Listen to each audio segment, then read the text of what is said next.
भेष बदलेर नाकामा गृहमन्त्रीको sting operation, सिडिओ र एसपीले चालै पाएनन्। सीमाबाट भइरहेको तस्करी रोक्न कडा निर्देशन, सिडिओले हेर्ने सीसी क्यामेराकै अगाडि कसरी हुन्छ तस्करी। राष्ट्रिय स्वतन्त्र पार्टी रासोपाका नेता तथा गृहमन्त्री सुदन गुरुङले बारा र पर्साका विभिन्न सीमा नाकाहरूमा सुरक्षा निकायलाई पूर्व जानकारी नै नदिई गरेको छड्के अनुगमनले सुरक्षा वृत्तमा ठूलो तरङ्ग पैदा गरिदिएको छ। चितवनमा जारी पार्टीको महाधिवेशन स्थलबाट शुक्रबार राति 9 बजे सोझै पथलैया आइपुगेका गृहमन्त्री गुरुङले स्थानीय सुरक्षा निकाय तथा प्रमुख जिल्ला अधिकारीहरूसँग कुनै समन्वय नगरी गोप्य रूपमा अनुगमन थालेका थिए।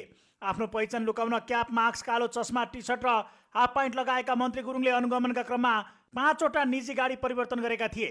सुरक्षा अधिकारीहरूले उनको अवस्थितिको भेउ नपाउन् भन्नका लागि उनका पिएसओको मोबाइल समेत बन्द राखिएको थियो।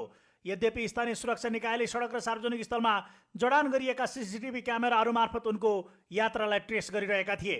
शनिबार दिनभर उनले वीरगञ्जका कुख्यात तस्करी नाकाहरू अलौ र पन्टोका पुगेर स्थानीय बासिन्दासँग प्रत्यक्ष संवाद गरे।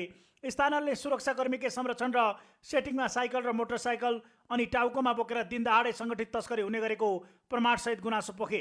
भन्सार बिन्दुमा सर्वसाधारणलाई 100 रुपियाँभन्दा बढीको सामान ल्याउन कडाई गरिए पनि नाकामा जडान गरिएका सीसीटीभी क्यामेराकै आडमा ठूलो परिमाणमा तस्करी भइरहेको भिडियो सामाजिक सञ्जालमा समेत सार्वजनिक भएको छ।